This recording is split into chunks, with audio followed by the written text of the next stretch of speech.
My mind was on work the whole time. But honey, I got a good work ethic. So people tell me, I get rewarded for it. See, all these rewards.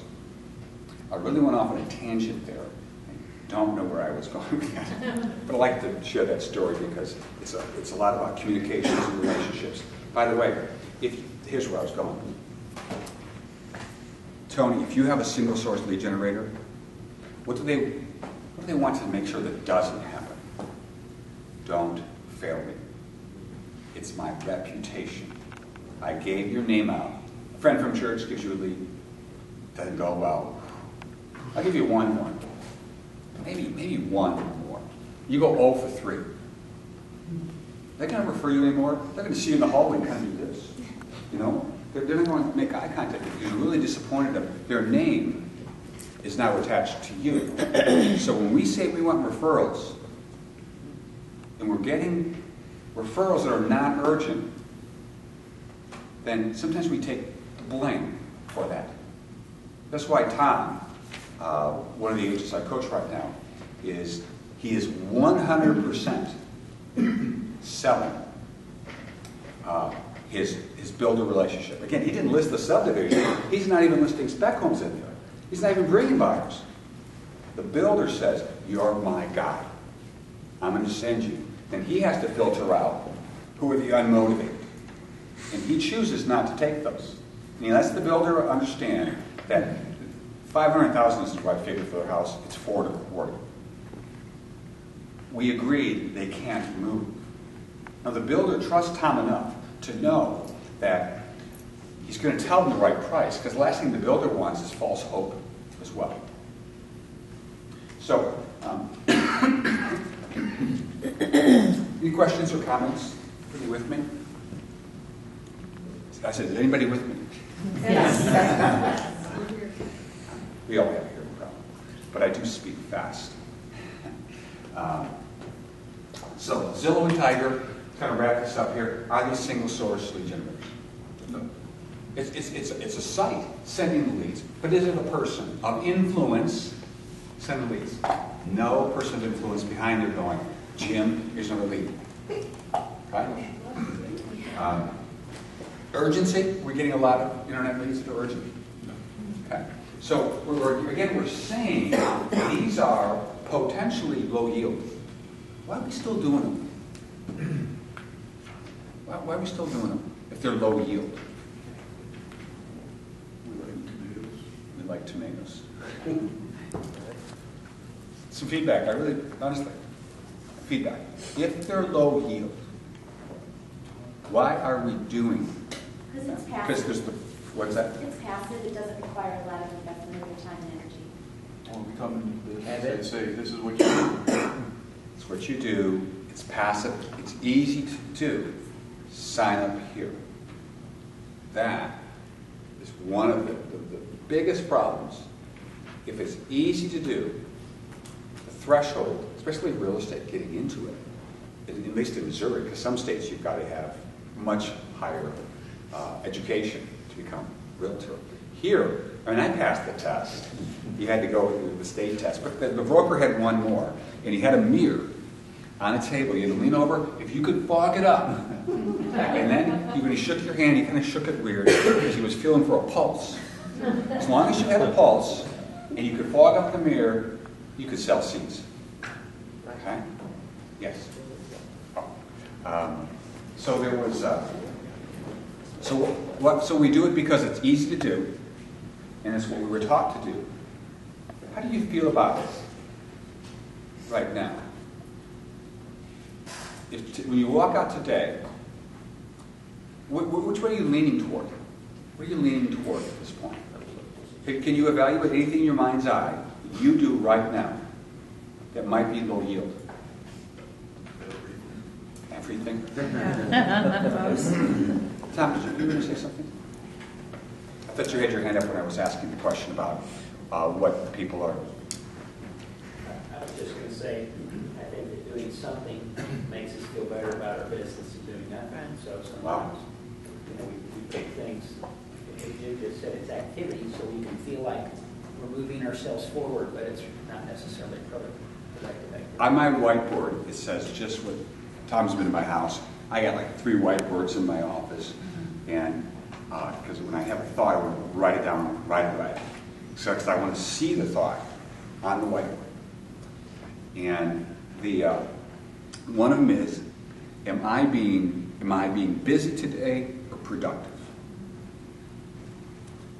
Dennis Waitley, who did the Psychology of Winning, he said the following thing, that it's tension relieving, but not goal achieving.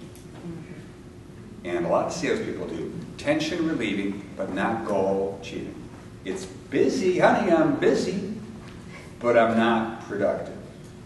I remember one of the agents worked at my company, I was coaching him, and I said, he was in the office, but not out creating any business. And I said to him, does your wife know that you're here doing nothing? And it's kind of tough love.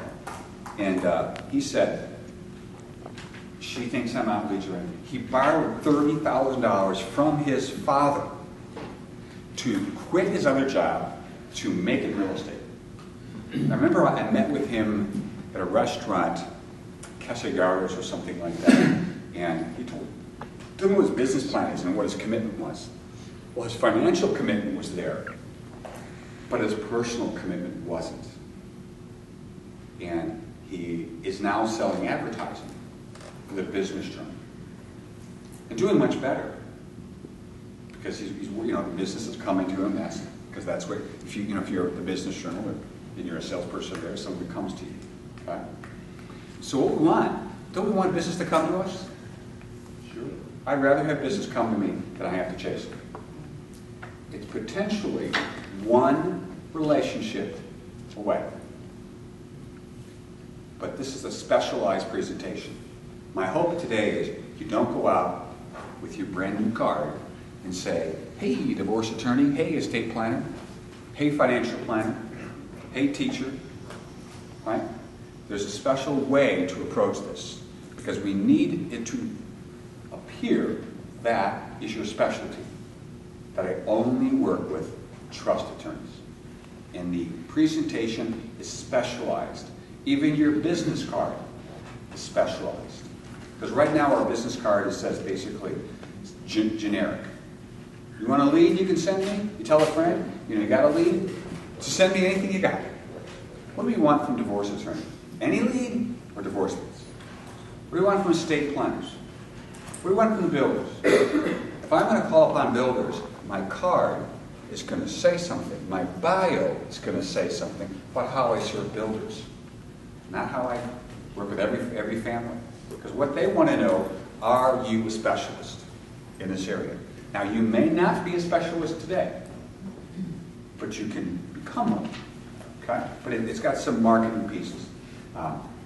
So what we've established here is, and just before the workshop, we're going to talk about 50 different, briefly, 50 different kinds of single source lead generators that fall into one of 4 categories. We already talked about beneficial advisors, right? Then there are what I call endorsement advisors. A person of authority who potentially works for a school district, over the teachers, over the police department, the fire department, doctors, etc.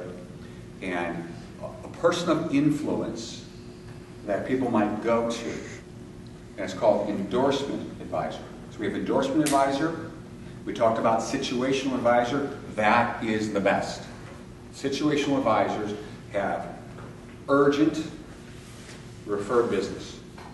People that really have to sell. Then there's what I call friends.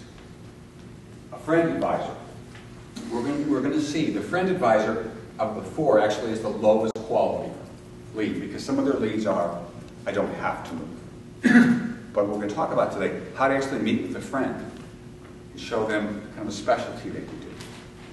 So we have friend advisor, we have endorsement advisor, we have a beneficial advisor, and then we have a situational advisor. Situational was pretty much what I did as well as beneficial. And that was pretty much worth about $100,000 a month for my last 3 years of being a realtor. Tremendous amount of business just kept flowing in. And I didn't have to do FSBOs or expireds or open houses or other fun things like that. So we're going to explore those after the break, and then we're going to move into a workshop. Before we go to break, though, I want a few takeaways here. Okay? I want to hear a few things that you've heard that you're thinking about that'll make a change. All right? So I'm going to call upon people.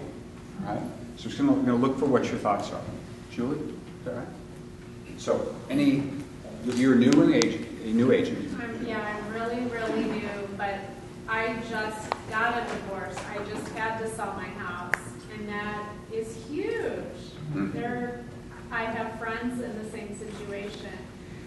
Never once thought to use that as a pipeline. Never once thought to. And my divorce attorney, great guy. He's made a lot of money off me. And I know he would want to help me. He knows me. He trusts me. I trust him. I think that's huge. That's great. And I will be helping people at the same time. I'll be helping myself, but I'll be helping these people. Because I know when you're circling the drain, you need good people to help you get through it. The key there was need. Yeah. The attorneys need what we have to offer. Geographic Farm, our FSBO, do they need us? They do, but they don't want us. Some could do without us.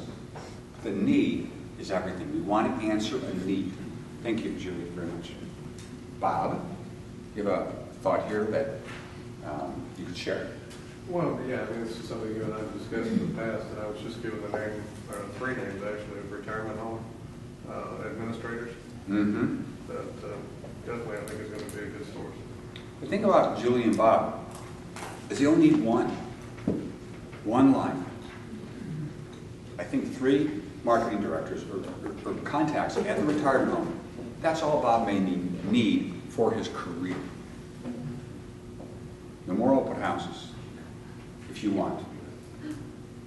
If we tap the right single source lead generator, we pretty much don't.